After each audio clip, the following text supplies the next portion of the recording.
अभी हम पढ़ने वाले हैं basic components of computer system. अभी कंप्यूटर सिस्टम में कौन कौन से बेसिक कंपोनेंट्स होते हैं ये हम पढ़ने वाले हैं। तो अगर इसकी डायग्राम देखी जाए, कंप्यूटर की डायग्राम अगर देखी जाए तो उसमें मेन 3 यूनिट्स होते हैं। हमने इससे पहले भी देखा है। वो होता है input unit, memory unit and output unit.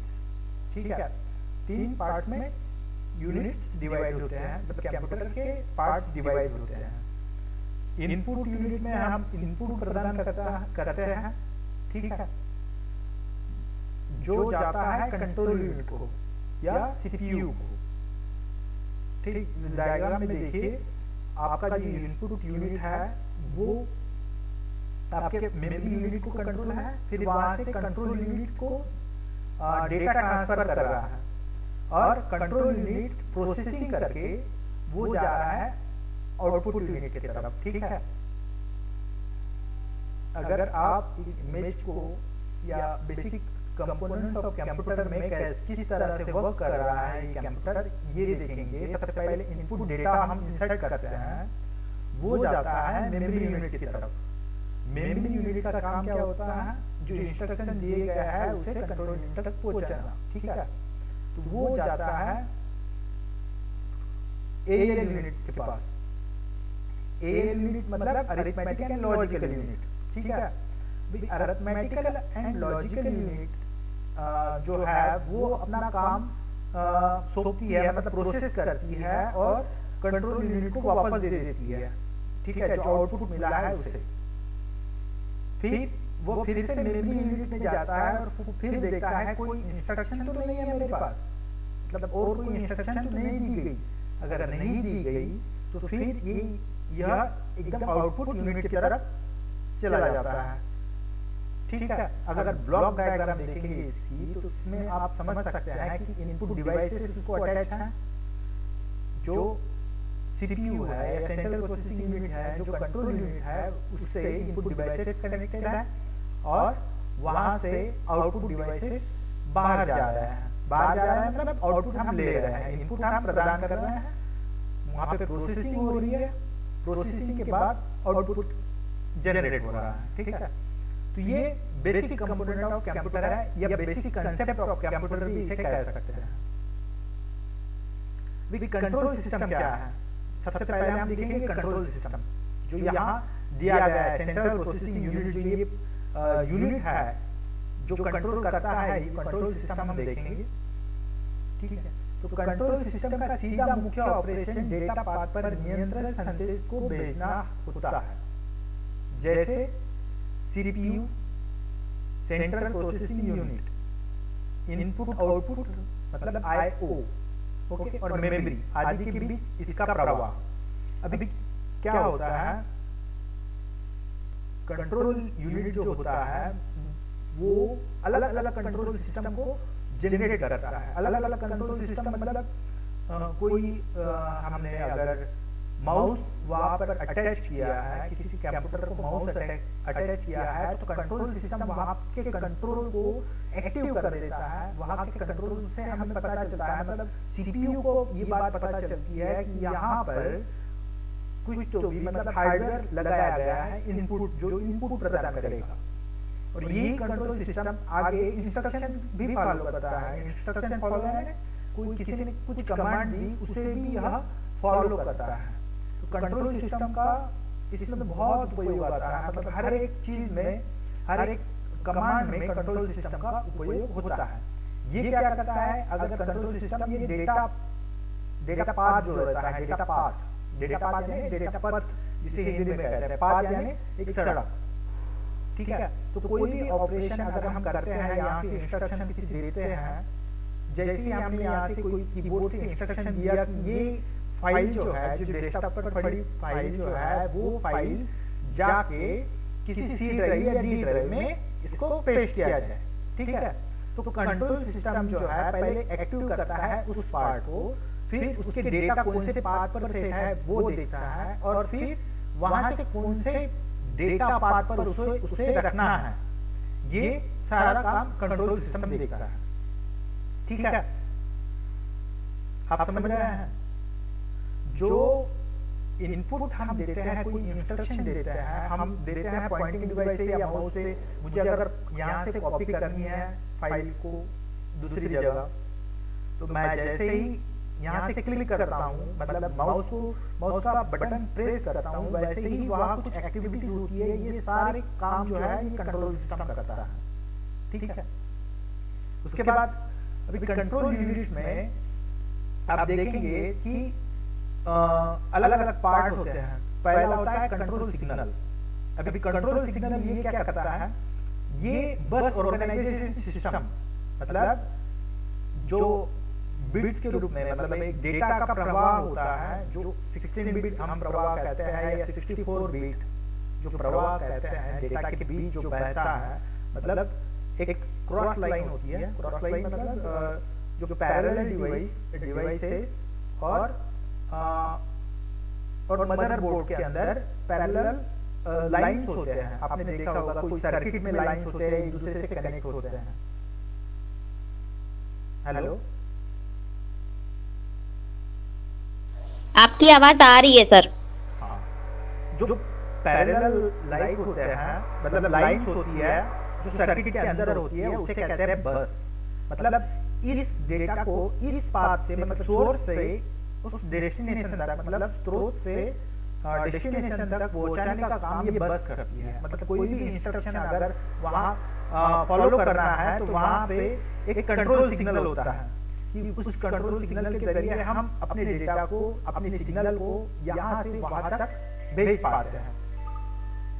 अभी कंट्रोल यूनिट के दो पार्ट आते हैं। पहला आता है हार्डवायर कंट्रोल और दूसरा आता है माइक्रो प्रोग्रामिंग कंट्रोल।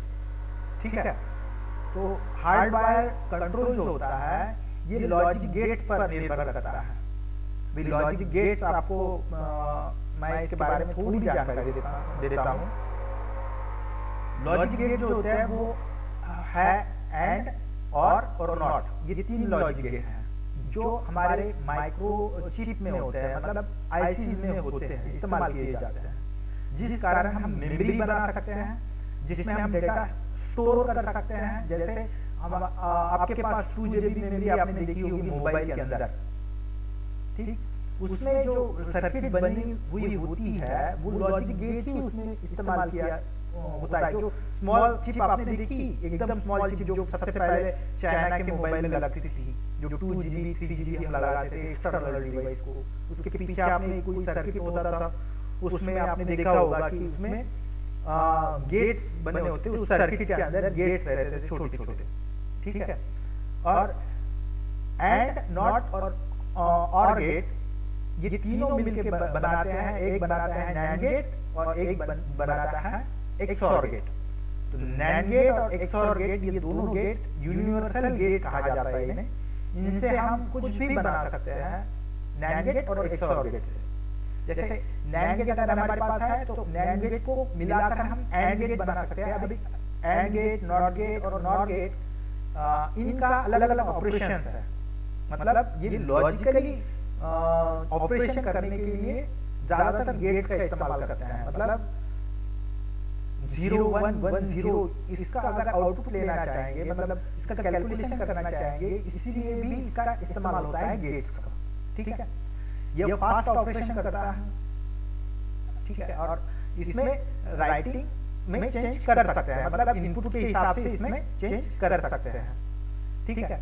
और दूसरा होता है माइक्रो प्रोग्रामिंग कंट्रोल। ये माइक्रो प्रोग्रामिंग कंट्रोल इस तरह का कंट्रोल है जो ना हम मेमोरी कंट्रोल कर सकते हैं इसमें। मतलब कुछ भी अगर हमें कोई इंस्ट्रक्शन दिया गया है, कोई कमांड दी गई है और उस कमांड को हमें अगर चेंज करना है, छोटे छोटे प्रोग्राम के जरिए हम उसमें चेंज ला सकते हैं। उसे कहते हैं माइक्रो प्रोग्रामिंग कंट्रोल। और इसका ऑपरेशन जो होता है वो बहुत स्लो होता है। ओके, इतनी बात आई समझ में?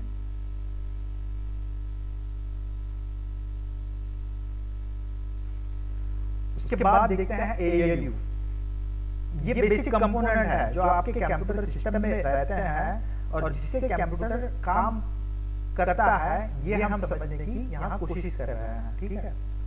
उसके बाद ALU, arithmetic and logical unit. देखिए ALU मतलब कंप्यूटर का ब्रेन और CPU मतलब कंप्यूटर का हार्ट। जैसे इंसान का ब्रेन होता है वैसे ही CPU का कंप्यूटर का ब्रेन मतलब ALU, और जैसे इंसान का हार्ट होता है वैसे कंप्यूटर का हार्ट मतलब CPU।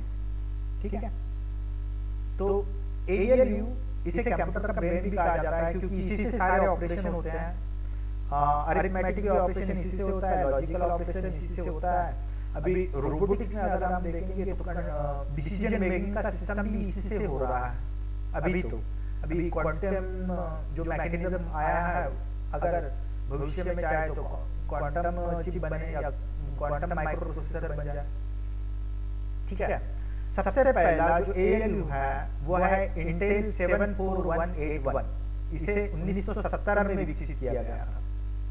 जो सबसे पहला ALU बना था वो 1970 में बनाया गया था, जो सबसे मतलब एक इन्वेंशन था तब का। इससे पहले हम ना ट्रांजिस्टर का यूज करते थे। ट्रांजिस्टर जो बड़े बड़े होते हैं वो जो हीट पैदा करते थे वो, और उससे भी पहले अगर कहेंगे तो वैक्यूम ट्यूब का इस्तेमाल करते थे।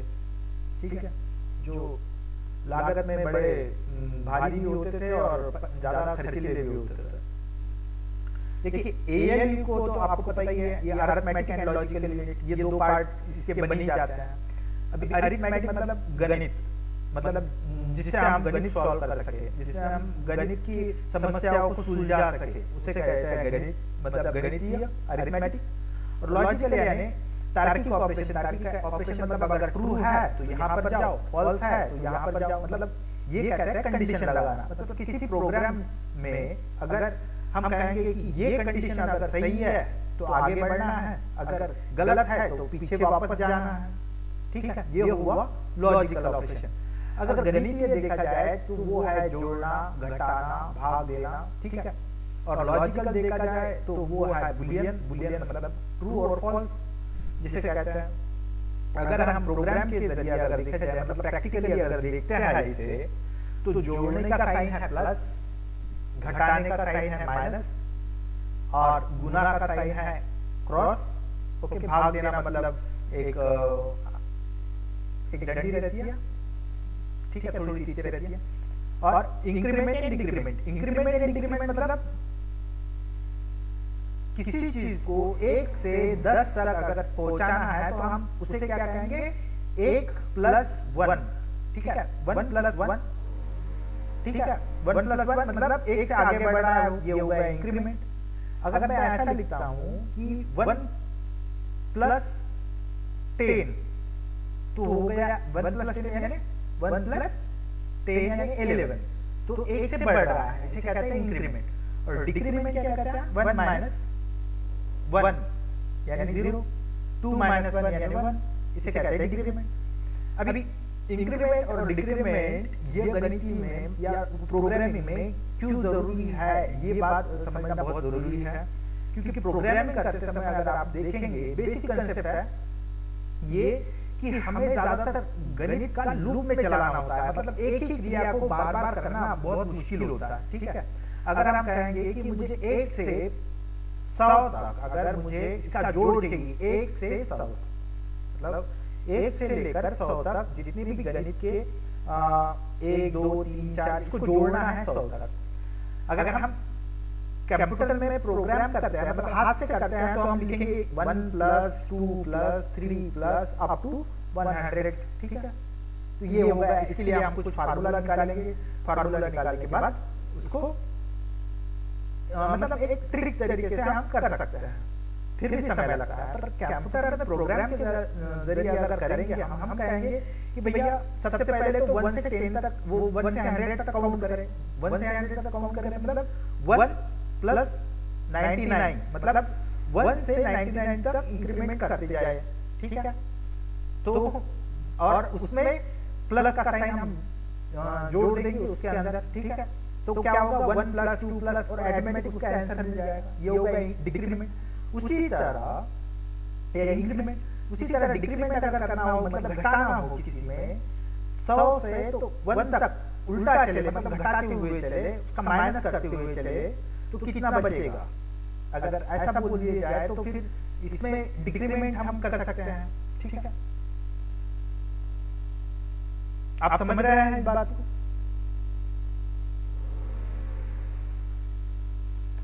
लॉजिकल, मेरी आवाज आ रही है आप सबको? हाँ सर, आ रही है। और लॉजिकल जी सर। लॉजिकल ऑपरेशन अगर देखते हैं हम तो इसमें कंडीशन का इस्तेमाल होते हैं, ठीक है। कंडीशन कौन कौन से हैं? प्रोग्रामिंग के मतलब नजरिए से हम देखेंगे, मैं इसलिए ये बता रहा हूँ आपको ताकि आपके समझ में आ जाए, ठीक है, ठीक है। तो होता है ग्रेटर देन, मतलब एक हम लॉजिक एक कंडीशन लगाते हैं कि 2 अगर बड़ा है 5 से, ठीक है, ये एक कंडीशन है, मतलब 2 बड़ा है 5, मतलब 2 ग्रेटर देन का साइन आपको पता ही होगा, है ना। तो 2 बड़ा है 5 से, तो ये एक कंडीशन हो गई। मैं और ये कंडीशन कैसी है? फिर 2 बड़ा है 5 से, ये कंडीशन कैसी है? आप जवाब देंगे।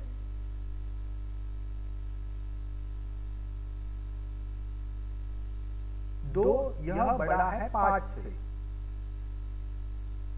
ये कंडीशन कैसी है? ट्रू है या फॉल्स है? मतलब सही है या गलत है? गलत है। गलत है। तो यहाँ पे हमें मिल रहा है तार्किक ऑपरेशन की 2 अगर बड़ा है 5 से, तो ये ऑपरेशन गलत है। गलत होने पर क्या करना चाहिए? इससे आगे बढ़ना चाहिए या वापस जाना चाहिए? हम वहां पे इसका निर्णय कर सकते हैं। ये प्रोग्रामिंग के लिए मतलब ये काम लॉजिकली हो रहा है, इसलिए इसको लॉजिकल ऑपरेशन कहते हैं। अभी आप समझ गए, ठीक है। अगर मैं कहता हूं कि भैया 4 छोटा है 5 से, तो ये ऑपरेशन ट्रू हो जाएगा। ट्रू होने के बाद क्या करना चाहिए? उससे आगे बढ़ना चाहिए या पीछे आना चाहिए, ठीक है। तो ये हो गया लॉजिकल ऑपरेशन, ठीक है। तो 2 तरह के ऑपरेशन इसमें परफॉर्म होता है, एक होता है अरिथमेटिक, दूसरा होता है लॉजिकल। मैं ये दोनों है इसे एक्सेप्ट नहीं करूंगा, अभी वापस नहीं जा सकता। इसके बाद इनपुट एंड आउटपुट डिवाइसेस देखेंगे। इस पार्ट में हमने देखा कि भैया 3 यूनिट में काम होते हैं। पहला होता है इनपुट यूनिट, दूसरा होता है मेमोरी यूनिट और तीसरा होता है आउटपुट यूनिट। मतलब इनपुट यूनिट, कंट्रोल यूनिट और आउटपुट यूनिट, ठीक है। सबसे पहले हमने कंट्रोल यूनिट को देखा है। इसको मैं डीपली एकदम डीपली अगर पढ़ना चाहूँ ना तो थोड़ा कंफ्यूजन हो जाएगा आपसे। देखिए कंट्रोल जो है, अगर मैंने यहाँ क्लिक करने पर एक कंट्रोल होता है, फिर हमने जो डेटा दिया है वो मेमोरी के पास उसको इनपुट करना है, तो वहाँ एक कंट्रोल यूनिट होता है जो डेटा को पास करना है, मतलब आगे भेजता है। आगे भेजने के बाद फिर वहाँ प्रोसेस होकर जब वापस आता है वो डेटा, तो वहाँ एक कंट्रोल यूनिट होता है, मतलब कंट्रोल सिस्टम होता है। वहाँ के वो कंट्रोल सिस्टम एक्टिव कर देता है, फिर से वापस जाता है आउटपुट की तरफ। तो ये सारा काम जो है वो कंट्रोल सिस्टम देखता है, मतलब कंट्रोल ये कहाँ हो सकता है, ये सारा कंट्रोल जो है ये कंट्रोल सिस्टम देखता है। मतलब एक ही इसमें एक सर्किट में कितने कंट्रोल हो सकते हैं आप समझ जाइए कि जिससे ये सारा काम होता है, ठीक है। ये कंट्रोल सिस्टम हमने देखा, एएलयू देखा, मतलब प्रोसेसिंग पार्ट जो होता है डिस्क का। उसके बाद देखेंगे हम इनपुट एंड आउटपुट, मतलब इनपुट और लास्ट का आउटपुट। अभी इनपुट डिवाइसेस अगर हम देखेंगे तो इनपुट डिवाइसेस मैंने इससे भी पहले बताया कि कोई भी ऐसा हार्डवेयर जो यूजर को संगणक में डेटा, प्रोग्राम, कमांड और उपयोगकर्ता प्रतिक्रियाओं को दर्ज करने की अनुमति प्रदान करता है। इनपुट डिवाइसेस कौन से हैं? मतलब हम ऐसा कोई भी हार्डवेयर ऐसा ले सकते हैं जिससे हम इनपुट कमांड दे सकते हैं, ठीक है। इसके उदाहरण अगर है तो वो है कीबोर्ड, जिसमें बटन होते हैं लगे हुए, उसे कीबोर्ड कहते हैं, ठीक है। पॉइंटिंग डिवाइस मतलब जिससे हम क्लिक कर सकते हैं, जिसमें माउस, ये पॉइंटिंग डिवाइस हो गया। प्लॉटर एक पॉइंटिंग डिवाइस हो गया, मैं बताऊंगा उसको इमेज में, ठीक है। स्कैनर ये इनपुट डिवाइस हो गया। अभी स्कैनर क्या है? स्कैनर मतलब एक ऐसी मशीन जिसमें ना हम कॉपी को जैसे कि तैसे स्कैन कर सकते हैं, कलर में, ब्लैक एंड व्हाइट में स्कैन कर सकते हैं, अपने पास रख सकते हैं एक फोटो की तरह। टच स्क्रीन ये इनपुट डिवाइस है, मतलब जिसे टच कर सकते हैं। आपके मोबाइल एक टच स्क्रीन है, ठीक है। ये है इनपुट डिवाइस। ये जो है ये है प्लॉटर जो प्लेन है ना वो, ठीक है। इनपुट डिवाइसेस, ये इनपुट डिवाइसेस और आउटपुट डिवाइसेस ऐसे उपकरण जो प्रोसेसिंग होने के बाद जो इलेक्ट्रिक रूप में, इलेक्ट्रॉनिक रूप में आपको जानकारी वापस देते हैं, मतलब एक हार्ड कॉपी वापस दे देते हैं। जैसे हो गया डिस्प्ले, प्रिंटर या ध्वनि या कोई कागज जिसे आप प्रिंटर से निकालते हैं, ठीक है, ये आपका आउटपुट है। तो आउटपुट डिवाइसेस में वीडियो डिस्प्ले यूनिट, प्रिंटर, ध्वनि में स्पीकर आते हैं, ठीक है, ये है आपके आउटपुट डिवाइसेस। तो इसमें वेबकैम जो है वो इनपुट में, आउटपुट में मैंने पहले ही बताया, दोनों ही इसमें आ सकते हैं। ये कुछ डिवाइसेस है जो इनपुट में भी आता है और आउटपुट में भी आते हैं कंबाइन, जैसे कैमरा हो गया, पेन ड्राइव हो गया, सीडी डीवीडी हो गई, ये सारे कंबाइन में आते हैं। और इनपुट डिवाइस में कीबोर्ड है, ऑप्टिकल पेन है, जॉयस्टिक जिससे हम गेम खेलते हैं, स्कैनर जिससे हम कॉपीज को स्कैन कर सकते हैं, और बारकोड रीडर।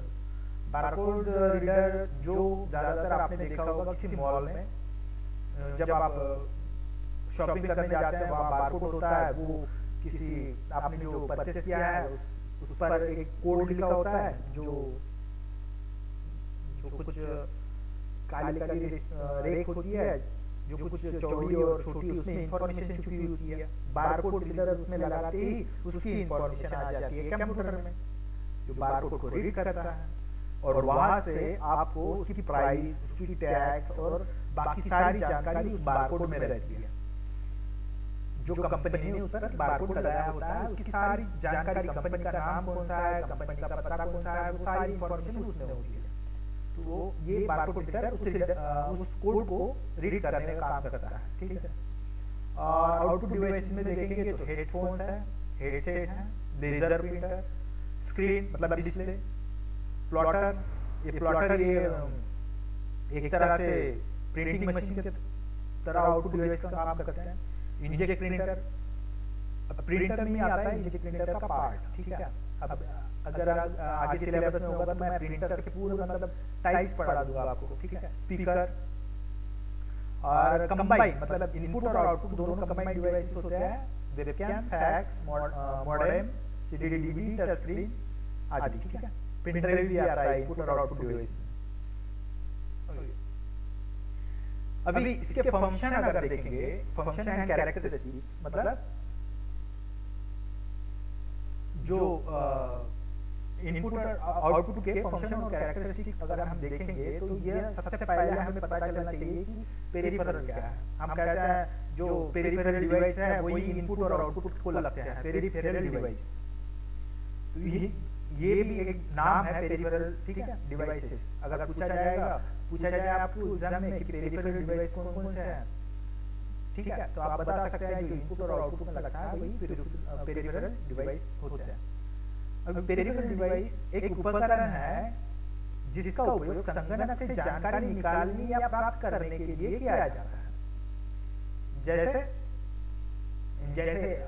आप देख सकते हैं पेन ड्राइव का सॉकेट, जहां पे हम पेन ड्राइव लगाते हैं कंप्यूटर को, तो वो जो सॉकेट होता है वो होता है पेरिफेरल डिवाइस। उससे हम वहां पर हम माउस भी लगा सकते हैं, वहां पे हम यूएसबी भी लगा सकते हैं, मतलब एक ही डिवाइस से, एक ही उपकरण से हम प्रिंटर भी लगा सकते हैं, पॉइंटिंग डिवाइस भी लगा सकते हैं, हम यूएसबी भी लगा सकते हैं। फिर भी वो ले लेता है और पता उसे चल जाता है कि ये पॉइंटिंग डिवाइस है। ये सारा होता है कंट्रोल यूनिट के थ्रू, ठीक है। तो उसे पता चलता है कंट्रोल यूनिट के थ्रू कि ये कौन सा डिवाइस लगाया गया है, ठीक है।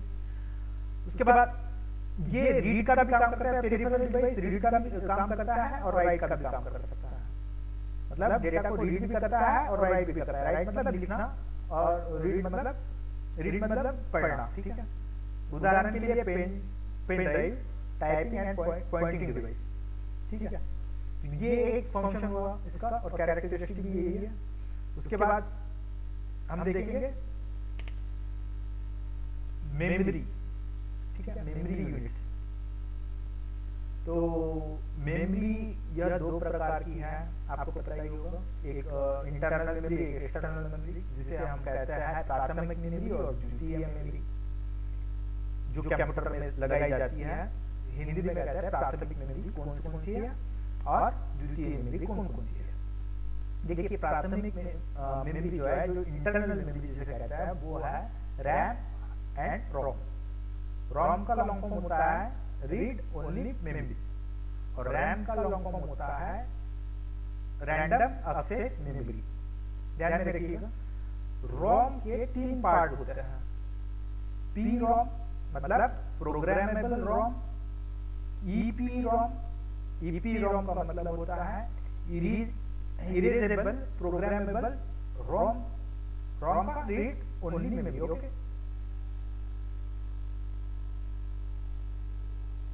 ईईपी रोम मतलब आगे देखेंगे इसका, ठीक है।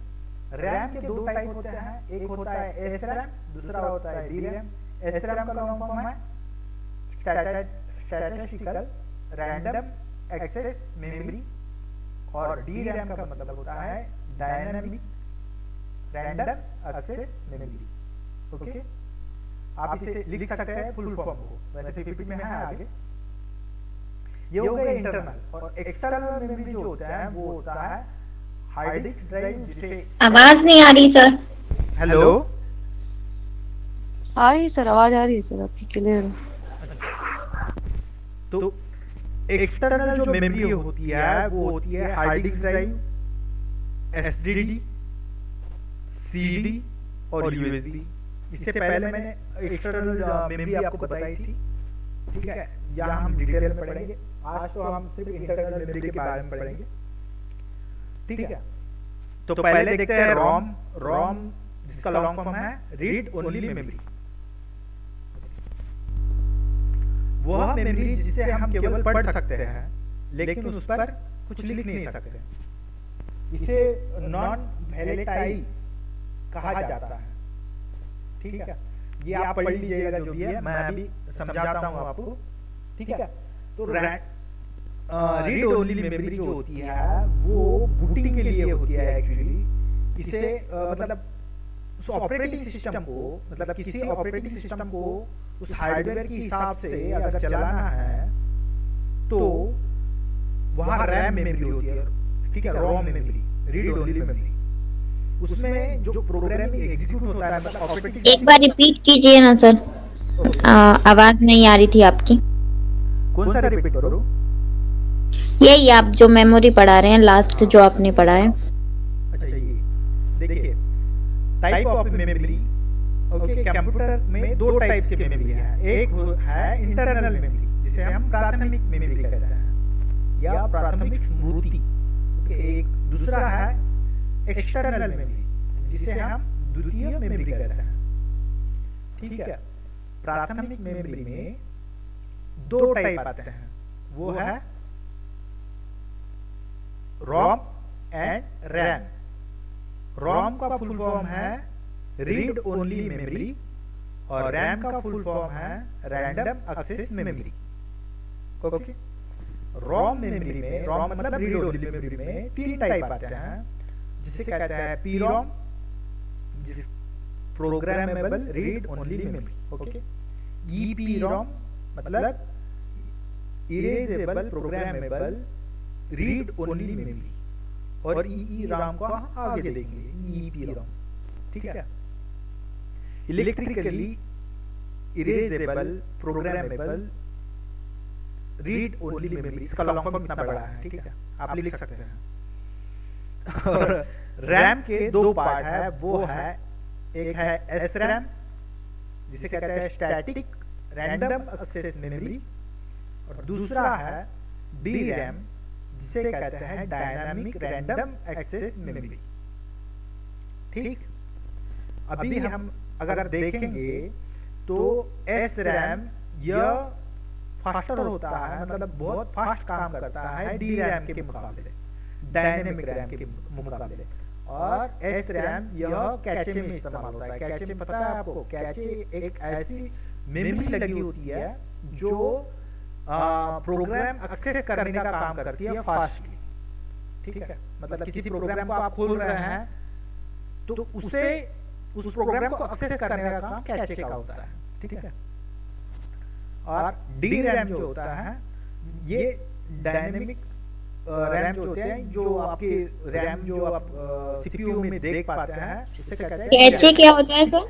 जी, कैचे क्या होता है सर? कैचे एक मेमोरी टाइप है, एक मेमोरी, एक तरह की मेमोरी जो बहुत फास्ट होती है। Okay sir, okay. इतनी फास्ट होती है और महंगी भी उतनी होती है। इतनी फास्ट होती है कि वो किसी इंफॉर्मेशन को अगर आप फाइल खोलते हैं एक बार, ठीक है, आपने देखा होगा फाइल आपने खोला, खोलने के बाद उसको बंद किया, पहले बार आपको वक्त लगता है खोलने में, फिर वो कैचे में सेव हो जाती है थोड़ी बहुत, ठीक है, आप बंद भी करते हैं उसे, फिर भी थोड़ी बहुत उसका पाथ जो है वो कैचे में सेव हो जाता है, और जैसे ही आप उस पर डबल क्लिक करते हैं वो एकदम से खुल जाता है, ठीक है। तो ये है कैचे मेमोरी का इस्तेमाल। अभी ठीक है, इतना आप समझ गए? अभी हम देखेंगे जी सर, थैंक यू सर। हाँ, रीड ओनली मेमोरी।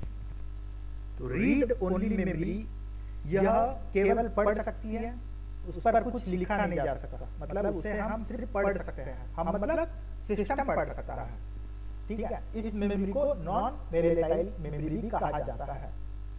ये क्या करती है, जिसने जो ऑपरेटिंग सिस्टम जो बनाई है, सबसे पहले ऑपरेटिंग सिस्टम बनाई है माइक्रोसॉफ्ट, राइट। तो माइक्रोसॉफ्ट बिल गेट्स ने बनाई है, तो उसने जो पहली सबसे पहली ऑपरेटिंग सिस्टम बनाई होगी विंडोज जो भी है उसका, तो वो उसने रॉम में, मतलब रॉम ये क्या काम करता है कि हार्ड डिस्क से जो लोड करने का काम करता है ऑपरेटिंग सिस्टम को, तो सबसे पहले वो रॉम में उसका प्रोग्राम चलता है, और एक बार रॉम में चलने के बाद वो शुरू हो जाती है, ठीक है। उसे कहते हैं बूटिंग, ठीक है, बूटस्ट्रैप। तो हम कहते हैं ना कि अभी कंप्यूटर बूट हो रहा है या शुरू हो रहा है, उसे कहते हैं बूटस्ट्रैप। अभी बूटिंग के भी दो पार्ट हैं, एक कोल्ड बूटिंग, एक हॉट बूटिंग, ठीक है, दो पार्ट होते हैं, तो उसे हम बाद में देखेंगे। तो ये रॉम जो होती है, रीड ओनली मेमोरी, ये एक चिप होती है जो ऑपरेटिंग सिस्टम को हैंडल करने का काम करती है। इससे आप समझ गए होंगे कि ये क्या काम करती है, ठीक है। और ये ही चिप आपको ना आपके मोबाइल में लगी हुई मिलेगी, किसी वॉशिंग मशीन में मिली हुई लगेगी, या जो भी ऑपरेशन करते हैं इलेक्ट्रिकल, एसी में भी इसका इस्तेमाल होता है, ठीक है, रॉम का। तो ये पढ़ लीजिए आप थोड़ा, ठीक है। आगे बढ़ते हैं। फिर आता है प्रोग्रामेबल रीड ओनली मेमोरी। ये क्या होता है, इसे हम अपने हिसाब से बनाते हैं, जो प्रोग्रामर रहता है वो अपने हिसाब से इसमें इसको बनाता है, इसको संशोधित भी कर सकता है, ठीक है। मतलब कुछ भी इसमें छोटे छोटे अगर हम कुछ भी प्रोग्राम करने हैं तो इसको कर सकते हैं इसमें, ठीक है, पर उसको मिटाया नहीं जा सकता, पर एक बार प्रोग्राम लिखने के बाद इसको मिटाया नहीं जा सकता। तो ये होता है प्रोग्रामेबल। उसके बाद आता है erasable and programmable read only memory, मतलब EPROM। अभी क्या होता है, इसमें इरेजेबल लिखा हुआ है, ये बनाई गई थी अल्ट्रावायलेट प्रकाश के लिए, मतलब ये इरेज होता था उसका डेटा अल्ट्रावायलेट प्रकाश में ही, ठीक है। इसको 40 मिनट तक वहां रखना पड़ता था, तब जाके उसका डेटा मिटता था, ओके। और फिर उसको फिर से प्रोग्राम उसमें डाला जाता था कुछ काम करने के लिए। तो ये होता था EPROM, ये एक टाइप है रॉम मेमोरी का। उसके बाद आया अभी जो इस समय चल रहा है वो है EEPROM, electrically erasable and programmable read only memory. थोड़ा बड़ा है। अभी इसमें अगर प्रोग्राम इरेज करना है तो पहले हम यहाँ अल्ट्रावायलेट लाइट का इस्तेमाल करते थे, यहाँ डायरेक्टली मतलब लाइट से, विद्युत से ये हम इसको इरेज कर सकते हैं, ठीक है। 4 से 10 मिलीसेकंड में इसको इरेज करके नया प्रोग्राम लिख सकते हैं, ठीक है। अभी इरेजेबल होने के मतलब इलेक्ट्रिकली जल्दी इरेज होता है और प्रोग्राम जल्दी होता है, इसलिए ये लचीला होता है पर बहुत धीमा चलता है, इसीलिए इसका इस्तेमाल बहुत कम होता है। सबसे ज्यादा इस्तेमाल होता है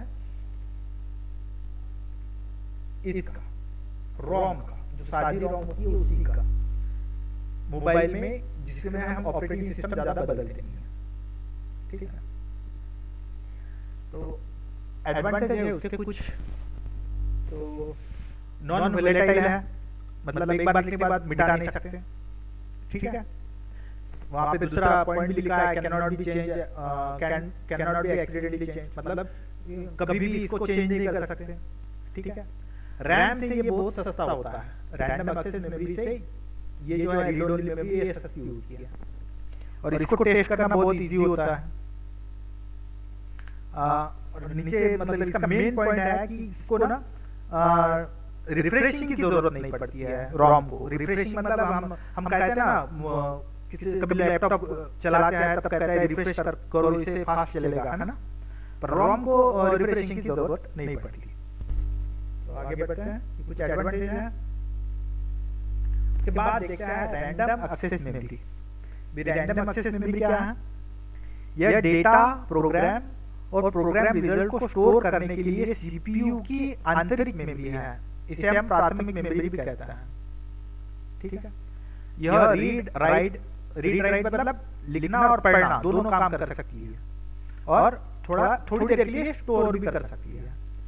और पर जैसे ही मशीन बंद हो जाती है, डेटा मिट जाता है रैम से, तो हम क्या करते हैं, अभी आप देखते होंगे कभी आपने फाइल खोली, वहां पर आपने कुछ टाइप किया, सपोज आपने वर्ड खोला, उस पे आपने कुछ लेटर टाइप किया, लेटर टाइप करते वक्त लाइन चली गई। अभी लाइन चली गई, लाइन आने के बाद आपने उसे खोला तो वो सेव नहीं की थी आपने। सेव करना मतलब मशीन चली गई है, वो रैम में आप काम कर रहे थे, ठीक है, रैम में काम कर रहे थे। तो कभी कभी क्या होता है, आपका लास्ट वर्क वहां पे दिखाई देता है। कभी कभी आपने देखा होगा, कोई एग्री कर सकता है मेरी इस बात को कि भाई ऑटो सेव जो हुआ था, ऑटो सेव वो लास्ट वर्क का आपका दिखाता है, वो होता है कैचे मेमोरी में सेव, ओके, मतलब कैचे मेमोरी में सेव होता है वहां तक, तो वो वहां से एक्सेस कर लेता है। पर कभी कभी ऐसा होता है कि कैचे मेमोरी भी वो कर नहीं पाती है, लाइन अचानक से चली जाती है, तो वो डेटा मिट जाता है अपने आप। तो आप मतलब सेव नहीं आपने किया होगा, तो आपको फिर से वो लिखना पड़ता है लेटर, ओके। और हम सेव कहाँ करते हैं, वो करते हैं एक्सटर्नल डिवाइसेस में, ठीक है, सी ड्राइव, डी ड्राइव या डेस्कटॉप, जहां भी आप करते हैं वो एक्सटर्नल डिवाइस पे आप सेव करते हैं। उसके बाद इसे प्राथमिक मेमोरी भी कहा जाता है, मैं अभी बोला। रैंडम एक्सेस मेमोरी ये अस्थिर होती है, ठीक है, अर्थात इसमें संग्रहित डेटा तब खो जाता है जब हम कंप्यूटर का स्विच ऑफ करते हैं। ये तो हमें अभी बताया ही है, ये इसका बहुत बड़ा डिसएडवांटेज है इस रैम का। और ये रैम बहुत कम साइज में मिलती है और बहुत महंगी होती है, जैसे 4 GB, 3 GB, 2 GB, 1 GB, 8 GB RAM, okay. हाँ, तो रैम के बेसिकली 2 टाइप होता है। पहला टाइप होता है स्टैटिस्टिक रैम, जो मैंने पहले ही बताया, ये वाला स्टैटिस्टिक रैम और डायनामिक रैम। अभी स्टैटिस्टिक रैम के फिर से ये सबसे फास्ट होती है, कैचे में यूज की जाती है, और डायनामिक रैम जो होती है वो हमारी मेमोरी में आप देखते होंगे कि इसकी रैम बढ़ानी है तो DDR2 है हमारे पास, उसको 2 या 4 GB तक बढ़ा दीजिए, हम बोल सकते हैं। कभी कंप्यूटर की दुकान पे जाएंगे आप, आपके अगर मेमोरी आपकी 2 GB होगी, तो आपको अगर बढ़ाना है मेमोरी, तो आप कहेंगे कि इसकी DDR2 या 3 की रैम ज्यादा बढ़ा दीजिए, ठीक है। तो वो आपको, ताकि आपका जो प्रोसेस हो वो ज्यादा अच्छी तरह से हो, आप काम अच्छी तरह से कर सके, इसके लिए आप रैम मतलब मेमोरी बढ़ाते हैं, रैम बढ़ाते हैं। तो इसके भी कई सारे पार्ट हैं डायनामिक रैम के, जो है statistical dynamic RAM, read dynamic RAM और DDR1, DDR2, DDR3 या स्टैटिस्टिकल डायनामिक रैम भी बोलते हैं। तो रैम के 2 टाइप्स, पहला जो होता है वो है स्टैटिस्टिक रैम। तो ये रैम ना एक तरह से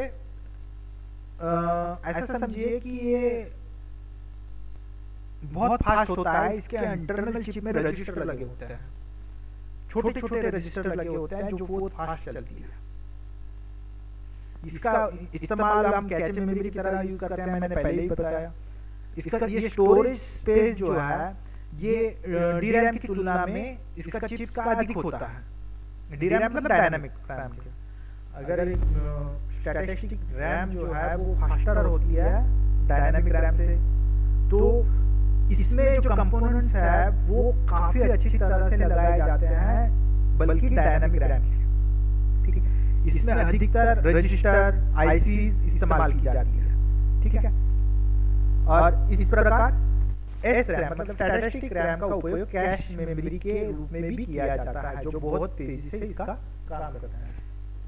उसके बाद है इसकी कैरेक्टरिस्टिक, ओके। ये लॉन्ग लाइफ चलता है, इसको रिफ्रेश करने की जरूरत नहीं होती किसको, स्टैटिस्टिक रैम को, ठीक है।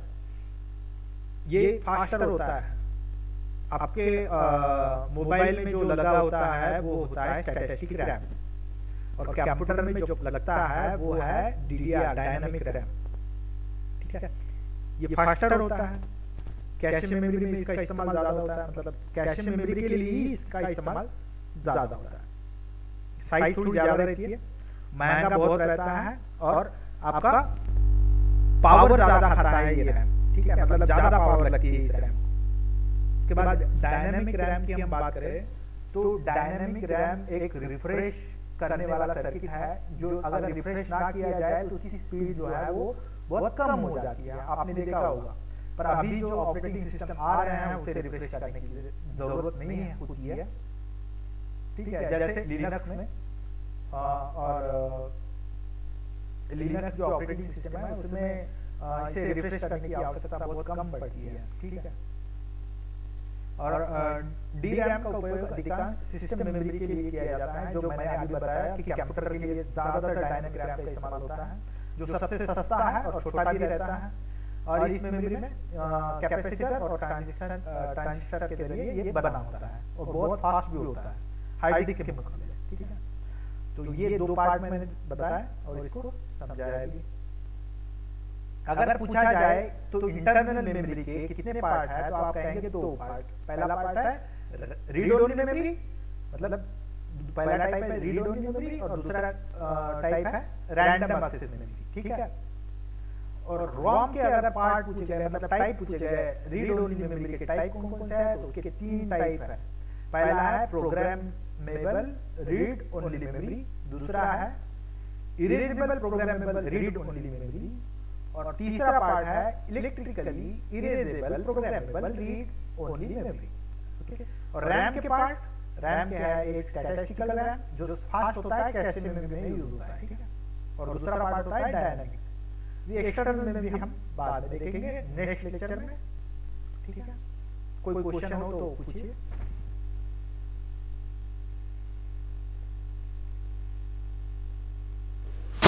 एक बार कंट्रोल यूनिट बता दीजिए ना सर। ओके,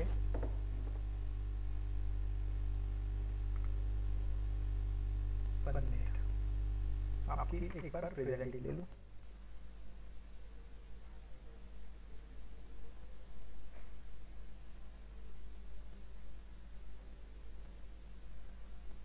ठीक,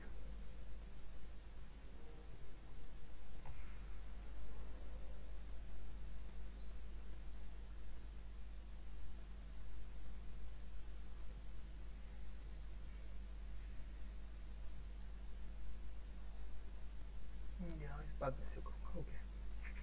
तो इसे भी कर देता हूँ।